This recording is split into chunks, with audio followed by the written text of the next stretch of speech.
So today our topic is spin quantum number.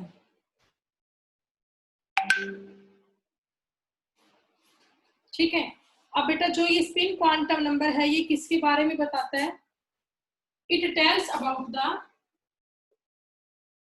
Spin off electron. It tells about the spin off electron. Okay, अब बेटा जो ये spin quantum number है ये कोई भी एक ऑर्बिटल है, आपको पता है it have two electron but both have opposite spin. तो जो ये वाली स्पिन आपकी होती है it is for clockwise and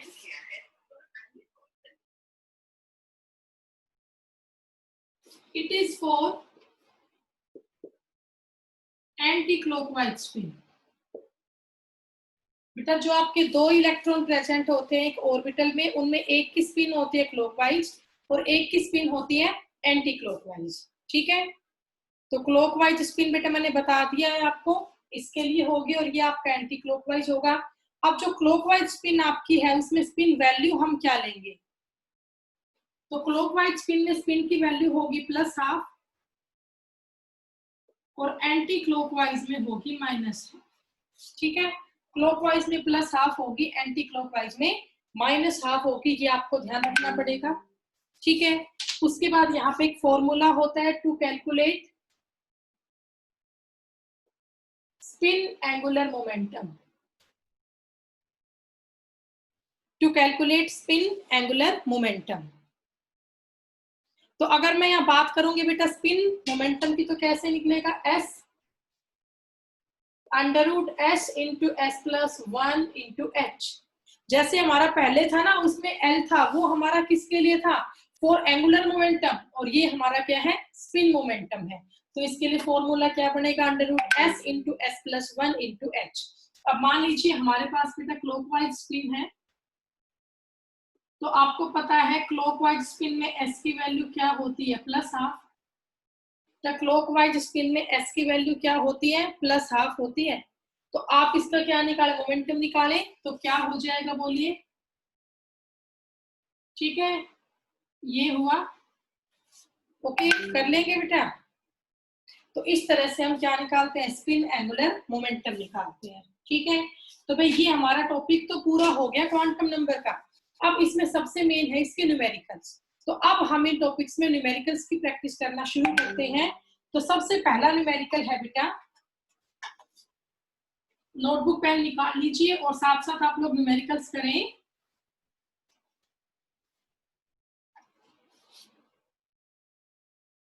तो हमारा फर्स्ट न्यूमेरिकल यहाँ पे है, write down the values of quantum number.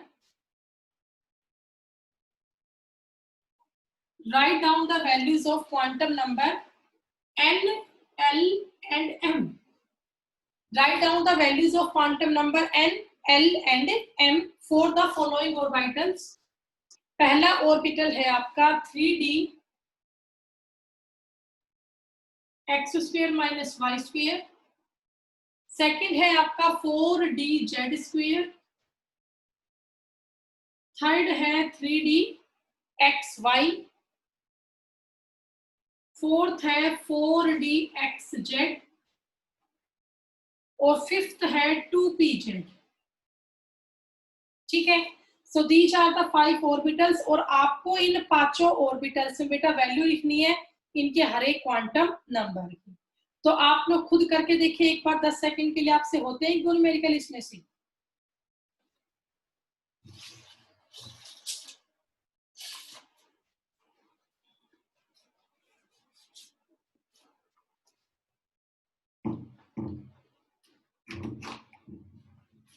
आप बेटा करके देखो न्यूमेरिकल. एक तो आपसे इसमें हो रहे कोई भी?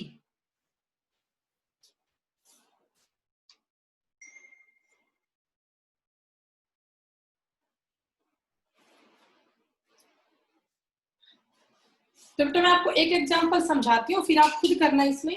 सबसे पहला आप देखिए, आपको यह वैल्यू निकालनी है 3 क्वांटम नंबर की, n की, l की और m की. तो सबसे पहले यहाँ पे n की वैल्यू क्या होगी? 3. इसमें गिवन है, यहाँ n की वैल्यू क्या होगी 3 होगी। फिर हम बात करते हैं l की वैल्यू। तो आपको पता होना चाहिए सबशेल यहाँ पे d है, सबशेल यहाँ पे कौन सी है d है, और d सबशेल में l की वैल्यू क्या होती है 2। बेटा d सबशेल में l की वैल्यू क्या होती है 2।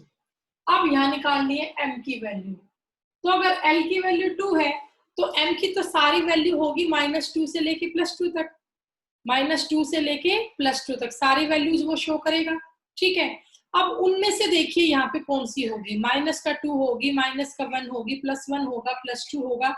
तो ये मैंने आपको समझा रखा है, जब आपकी सबशेल होगी x² - y², तो dx² - y² में m की वैल्यू क्या होती है +2 होती है। क्या होगी बेटा +2। तो ये आपके पहले क्वेश्चन का आंसर हुआ। स्पिन आपको बतानी है, डायरेक्टली आप लिखो +- half, maybe clockwise maybe anti clockwise. Okay,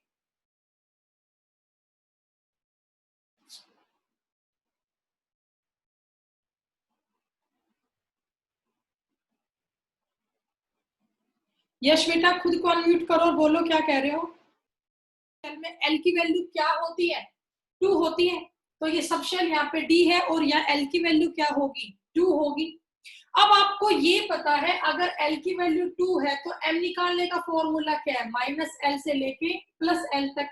तो -2 -1 0 +1 +2, ये तो 5 वैल्यूज आई m की, लेकिन ये पांचों वैल्यू अलग अलग ऑर्बिटल्स के लिए है। ये पांचों वैल्यू बेटा अलग अलग ऑर्बिटल्स के लिए आई। अब ये आपको याद करना पड़ेगा कि dx² - y² में l की वैल्यू क्या होती है, सॉरी m की वैल्यू +2 होती है।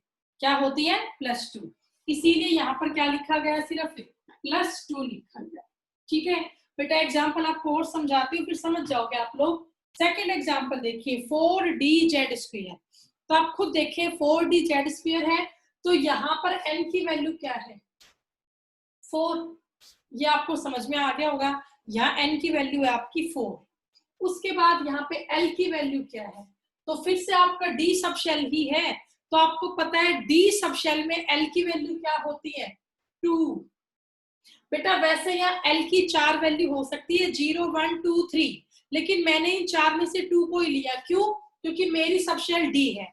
अगर यहाँ पे मान लो बाई चांस p होता तो वैल्यू ऑफ l आपकी 1 ली जाती, यहाँ पे s होता वैल्यू ऑफ l 0 ली जाती, लेकिन यहाँ तो स्पेसिफिक दे दिया ना सबशेल d है, तो d सबशेल में l की वैल्यू कितनी होती है 2 होती है।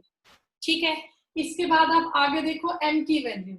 अब m की वैल्यू -2 से लेके +2 तक कोई भी हो सकती है, पर यहाँ पर एक आपका ऑर्बिटल फिक्स कर दिया, कौन सा dz²। तो आपको पता होना चाहिए dz² में m की वैल्यू क्या होती है। ठीक है, तो क्या होगी बेटा बताइए 0 होगी। ये मैंने आपको बता रखा है, पहले भी याद करना पड़ेगा। dz² में m की वैल्यू क्या होगी 0। स्पिन तो सबकी सेम है। तो ये आपका सेकंड क्वेश्चन का आंसर हुआ। अब यहाँ पे थर्ड आप देखो, थर्ड आपको क्या दिया है 3dx1।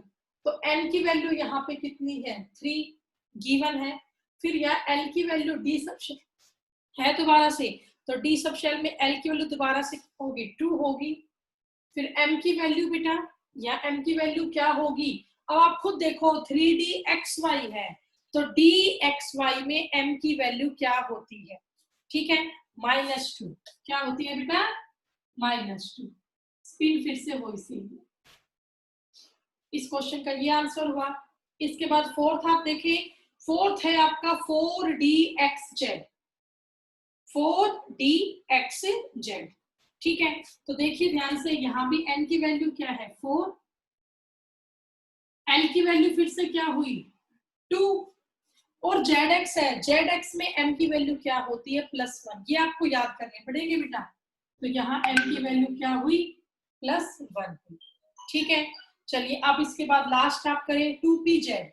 2pz में n की वैल्यू क्या है 2, भाई 2pz में n की वैल्यू क्या होगी 2, तो l की वैल्यू क्या रहेगी बताइए, px में प्लस पहले l की वैल्यू यहाँ 1 रहेगी। यहाँ l की वैल्यू 1 क्यों आई, क्योंकि सबशेल यहाँ पे p है, और आपको पता है p सबशेल में l की वैल्यू क्या होती है 1। ठीक है, तो यहाँ n की वैल्यू है 2, l की वैल्यू हुई 1 और अब बच गया m की वैल्यू। तो यहाँ पर स्पेसिफिक दे रखा है कि px है, py है या pz है। तो आपको ये तो पता होगा px में m की वैल्यू क्या होती है +1, py में होती है -1, तो pz में क्या वैल्यू होगी 0। तो यहाँ पर m की वैल्यू क्या लिखी जाएगी 0, क्योंकि स्पेसिफिक यहाँ पे क्या दे दिया 2pz गिवन है। हाँ अगर ये z लिखा नहीं होता ना तो फिर आपकी m की वैल्यू सारी होती -1 से लेके +1 तक, लेकिन यहाँ तो pz लिख दिया तो m की वैल्यू क्या आएगी 0। अब मान लीजिए यहाँ पे pz ना होके ना px होता तो px में क्या वैल्यू होती +1 और अगर यहाँ py होता तो उसकी वैल्यू होती -1। ठीक है, px में +1 और py में -1। तो इस तरह से बेटा आपको ये क्वेश्चन करने हैं। अब इसके बाद अगला न्यूमेरिकल देखते हैं। तो कहीं भी कोई डाउट हो तो प्लीज बता देना। नेक्स्ट न्यूमेरिकल है which of the following set of quantum number, which of the following sets of quantum number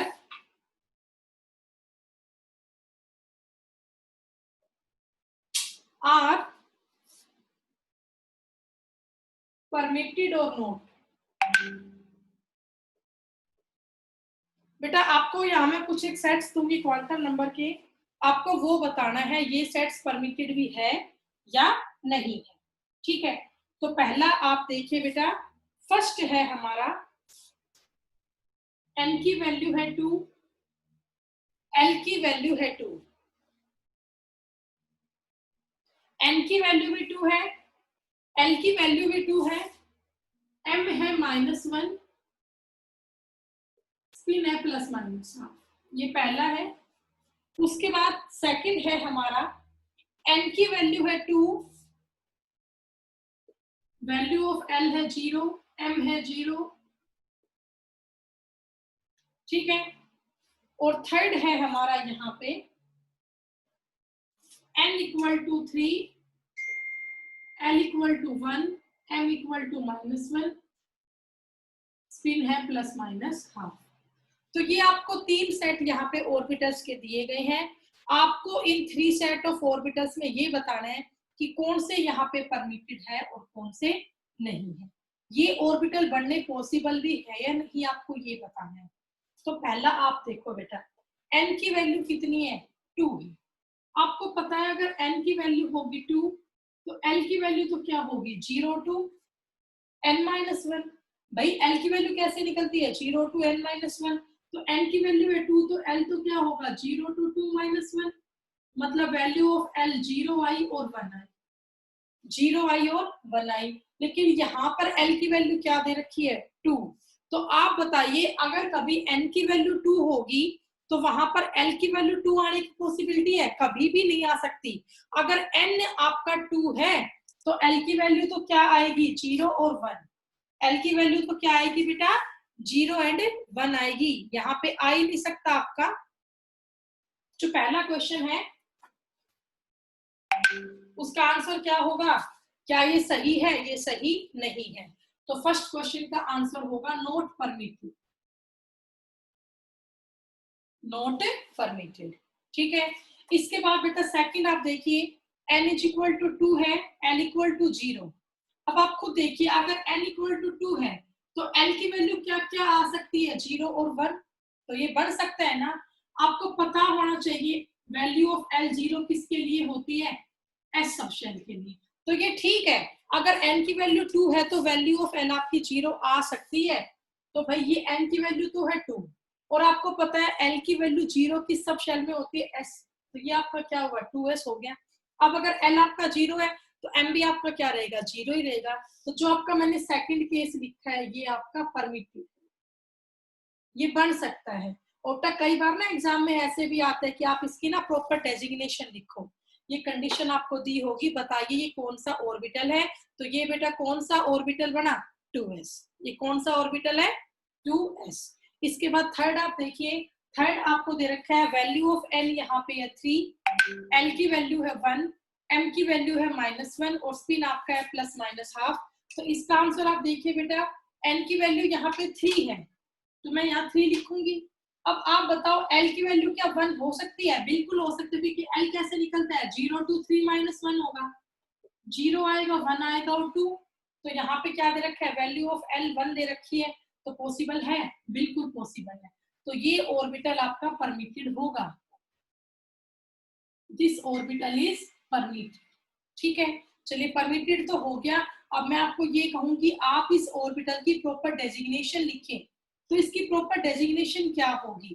तो ये आपको पता है l = 1 है तो p सबशेल है। सबशेल कौन सी होगी? p। भाई l = 0 है, s सबशेल हुआ, l = 1 है तो p सबशेल। तो सबशेल तो ये p है। अब ये px है, py है या pz है वो आप देखेंगे। तो m की वैल्यू यहाँ पे क्या है -1 तो आपको पता होना चाहिए वैल्यू ऑफ m +1 होती है px के लिए, -1 होती है py के लिए और 0 होता है pz के लिए। तो यहाँ m की वैल्यू क्या है -1 मतलब ये py है तो इसकी प्रॉपर डेजिग्नेशन क्या होगी 3p। क्या होगी बेटा 3py होगी। ठीक है, तो इस तरह से आपको ये न्यूमेरिकल्स करने हैं।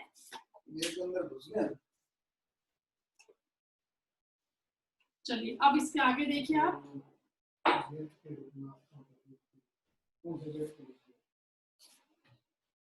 नेक्स्ट क्वेश्चन अब हम यहाँ पे डिस्कस करते हैं बट सॉरी थोड़ी सी आज ना नेटवर्क का इश्यू है। अगला क्वेश्चन है which of the following orbitals are not possible? Which of the following orbitals are not possible? ठीक है, आपको यहाँ पे कुछ सेट ऑफ ऑर्बिटल्स दिए गए हैं 1p 2s 3f 4d। These are the 4 set of orbitals। आपको ये बताना है इन चारों सेट्स में से ये 4 सेट्स यहाँ पे है तो कौन से ऑर्बिटल पॉसिबल है और कौन से पॉसिबल नहीं है। तो कैसे करेंगे क्वेश्चन को ध्यान से देखिए। पहला है आपका 1p तो शुरू करते हैं। तो बेटा 1p में n की वैल्यू क्या होगी 1। आपको पता अगर n की वैल्यू 1 है तो l की वैल्यू तो क्या होगी l कैसे निकलता है 0 to n - 1 तो ये तो 0 to 1 - 1 l क्या आया 0 आया और l = 0 किस सब शेल के लिए होता है s सब शेल के लिए। भाई l = 0 किसके लिए होता है s सब शेल के लिए। तो 1s तो बन सकता है बट क्या 1p पॉसिबल है नहीं बेटा। n की वैल्यू अगर 1 है तो वैल्यू ऑफ l तो 0 ही होगी बस s सब शेल बन सकता है तो क्या कभी 1p पॉसिबल है नहीं है। तो आप कहीं क्या कहेंगे जो 1p है ना इट इज नॉट पॉसिबल, भाई 1p नहीं बन सकता। चलिए फिर नेक्स्ट करके देखते हैं। इसके बाद अगला है 2s। अब यहाँ पर n की वैल्यू क्या है 2 है तो l की वैल्यू क्या क्या आएगी 0 आएगी और 1 आएगी। अब बेटा ये सब तो आपको पता होना चाहिए क्यों आई। अगर n की वैल्यू है 2 तो वैल्यू ऑफ l क्या क्या आएगी 0 आएगी और 1 आएगी। अब ये आपको पता होगा वैल्यू ऑफ l 0 किसके लिए होती है s सब शेल के लिए और 1 किसके लिए होती है p सब शेल के लिए। तो आप ये कह सकते हो कि यहाँ पे 2s भी बन सकता है और 2p भी आपका बन सकता है, दोनों पॉसिबल है 2sb एंड 2p भी। कर लोगे तो क्या 2s पॉसिबल है बिल्कुल है तो आप कहेंगे 2s इज पॉसिबल। इसके बाद नेक्स्ट आप देखिए 3f। आप देख सकते हो 3f में n की वैल्यू क्या है 3। बेटा 3f में n की वैल्यू क्या है 3 है तो n की वैल्यू क्या क्या आ सकती है 0 1 और 2 ये तो आपको निकालनी आती होगी। 0 का मतलब 1 s सॉरी मीनिंग ऑफ 0 है s, 1 का मीनिंग है p, 2 का मीनिंग है d। तो आप क्या कह सकते हो 3s बन सकता है 3p बन सकता है और 3d बन सकता है। बट क्या कभी 3f बन सकता है नहीं बन सकता। बस 3 ही पॉसिबिलिटी है 3s 3p और 3d, 3f नहीं बनेगा। तो इसका आंसर क्या होगा not possible, it is not possible. ठीक है तो भाई अब बच गया एक आपका फोर्थ क्या है देखिए 4d। फोर्थ आपका क्या है 4d तो 4d में n की वैल्यू क्या है 4 है 4d में n की वैल्यू क्या है 4, तो l की वैल्यू क्या आएंगी 0 1 2 और 3 SPDF। तो आप ये कह सकते हो जब n की वैल्यू 4 है तो 4s भी पॉसिबल है, 4p भी पॉसिबल है, 4d पॉसिबल है एंड 4f भी पॉसिबल है। चारों पॉसिबल है 4s 4p 4d and 4f। ठीक है, तो इसका आंसर भी क्या होगा it is possible, it is a possible. ठीक है, तो ये आपका क्वेश्चन पूरा हुआ बेटा क्वांटम नंबर की। तो अब इस तरह से आपको न्यूमेरिकल्स इस टॉपिक के करने हैं। ठीक है, तो आप लोग बेटा खुद प्रैक्टिस करके और खुद इनको करना, कोई डाउट हो तो मेरे से पूछ लेना।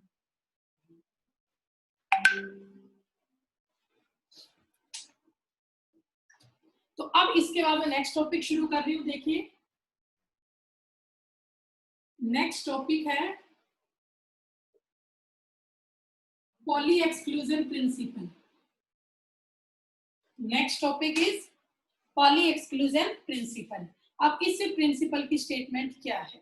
ठीक है, देखिए बेटा इस प्रिंसिपल की स्टेटमेंट ये है, no two electrons in an atom can have the same value of each quantum number.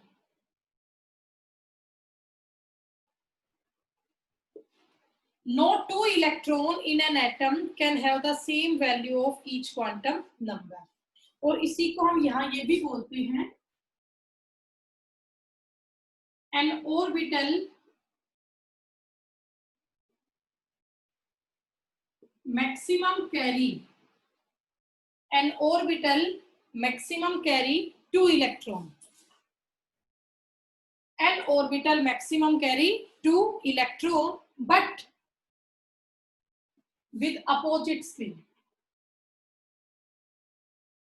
जो एक ऑर्बिटल है ना बेटा उसमें मैक्सिमम 2 ही इलेक्ट्रॉन आ सकते हैं। ये एक ऑर्बिटल है, it maximum carry 2 electron, it maximum carry 2 electron, लेकिन जो ये दोनों इलेक्ट्रॉन है इनकी स्पिन हमेशा अपोजिट होगी। वो तो है ही, एक आपका क्लॉकवाइज स्पिन में है और एक आपका एंटी क्लॉकवाइज स्पिन में है। ठीक है, तो यहाँ पर ये पॉइंट आपको समझ में आ गया। एन ऑर्बिटल जो एक ऑर्बिटल है it maximum carry 2 electron, maximum carry 2 electron but with opposite spin. तो बेटा आप खुद देख पा रहे हो दोनों की स्पिन अपोजिट ही है, एक आपका क्लॉकवाइज स्पिन और एक आपका एंटी क्लॉकवाइज स्पिन है। तो आपको सेकंड पॉइंट तो समझ में आ गया होगा। तो अब आप इसका फर्स्ट पॉइंट समझे। फर्स्ट पॉइंट क्या है बेटा इसका, no two electron in an atom can have the same values of each quantum number. तो आपको खुद समझ में आ रहा है ये पॉइंट। तो मान लीजिए ये आपका 3s, मैंने मान लिया बेटा ऐसे मान लिया कि ये हमारा ऑर्बिटल है 3s। ठीक है, तो अगर ये 3s ऑर्बिटल है तो यहाँ n की वैल्यू क्या है 3, l की वैल्यू क्या होगी s सब शेल में 0। अब अगर l ही 0 है तो m भी क्या रहेगा 0 ही रहेगा। अब बेटा अगर l 0 है तो m भी क्या रहेगा 0 ही रहेगा। ठीक है, हो गया। चलिए अब इसके आगे आप देखो जो लास्ट आपकी बची स्पिन की वैल्यू, यहाँ स्पिन की वैल्यू क्या होगी +12 क्योंकि क्लॉकवाइज स्पिन है, और यहाँ स्पिन की वैल्यू क्या होगी -12 क्योंकि ये एंटी क्लॉकवाइज स्पिन है। तो जो ये आपका ऑर्बिटल है 3s इसमें बाकी सब की वैल्यू सही है। ठीक है, सेम है। इन दोनों इलेक्ट्रॉन्स के लिए n की वैल्यू सेम है, l की वैल्यू सेम है और m की वैल्यू सेम है, लेकिन इन दोनों इलेक्ट्रॉन के लिए जो आपकी वैल्यू है स्पिन क्वांटम नंबर की वो डिफर कर जाती है। इसमें वैल्यू है स्पिन की +12 और दूसरे में स्पिन की वैल्यू है -12। ठीक है, तो इन दोनों में स्पिन वैल्यू वो डिफर कर जाती है। ओके, तो यही आपका डिफरेंस होता है किसका पॉली एक्सक्लूजन प्रिंसिपल का। ओके, कि जो आपके 2 इलेक्ट्रॉन्स होते हैं उनकी सारी स्पिन वैल्यू सेम होती है, छोड़ के value off spin quantum number की वो आपकी डिफर करती है। एक की स्पिन वैल्यू होती है +12 क्लॉकवाइज स्पिन के लिए और एक की स्पिन वैल्यू होती है -12 for the anti clockwise spin. Okay बेटा, तो ये आपका टॉपिक पूरा हुआ पॉली एक्सक्लूजन प्रिंसिपल का। तो हमने क्वांटम नंबर का टॉपिक कर लिया है और हमने पॉली एक्सक्लूजन प्रिंसिपल का टॉपिक कर लिया है। अब इसके बाद नेक्स्ट टॉपिक हम देखते हैं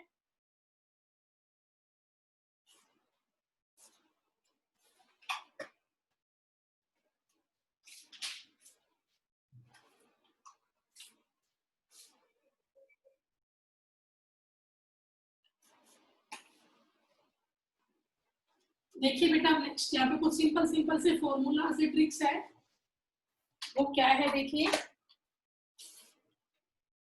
number of orbitals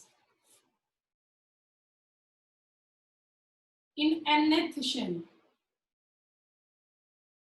is equal to n. Number of orbitals in the nth shell किसके इक्वल है, n के। और number of orbitals in a subshell, number of orbitals in a subshell ये इक्वल होते हैं 2l plus 1 के। ये आप याद कर लें, number of orbitals in a shell कितने होते हैं, n, और number of orbitals in a subshell, number of orbitals in a subshell ये कितने होते हैं बेटा आपके, these are the 2l plus 1। ठीक है, अब हम करते हैं maximum number of electrons in a subshell. तो ये आपको पता है बेटा, जो नंबर ऑफ इलेक्ट्रॉन्स है वो डबल होते हैं किससे, नंबर ऑफ ऑर्बिटल्स से। तो ऑर्बिटल्स कितने हैं एक सबशेल में, 2l plus 1। तो इलेक्ट्रॉन कितने होंगे, 2 into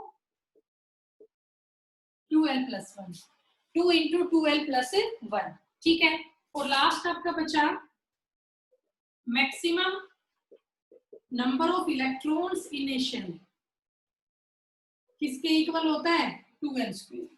किसके इक्वल होगा, 2n स्क्वायर के इक्वल होगा। ठीक है, क्योंकि बेटा आपको पता है नंबर ऑफ ऑर्बिटल्स कितने होते हैं, n, तो इलेक्ट्रॉन आपके कितने होंगे, 2n स्क्वायर, क्योंकि number of orbitals in number of orbitals in nth shell, बेटा सब शेल हुई है आपकी, ऑर्बिटल्स तो कितने होंगे, n स्क्वायर। कितने होंगे, n स्क्वायर इन ए सब शेल, तभी इसमें इलेक्ट्रॉन कितने हुए आपके, 2n स्क्वायर हुए। ठीक है, तो बेटा इतना टॉपिक आज हमने यहाँ पे कवर कर लिया है, ये सब बुक से अपनी आप पढ़ लें। अपने जो यूनिट टेस्ट है उनकी आप तैयारी कर लें, चैप्टर नंबर 2 और चैप्टर नंबर 3 उसमें कंप्लीट आएगा। कोई भी डाउट है आप लोगों को तो मुझसे पूछ लें। Thank you so much.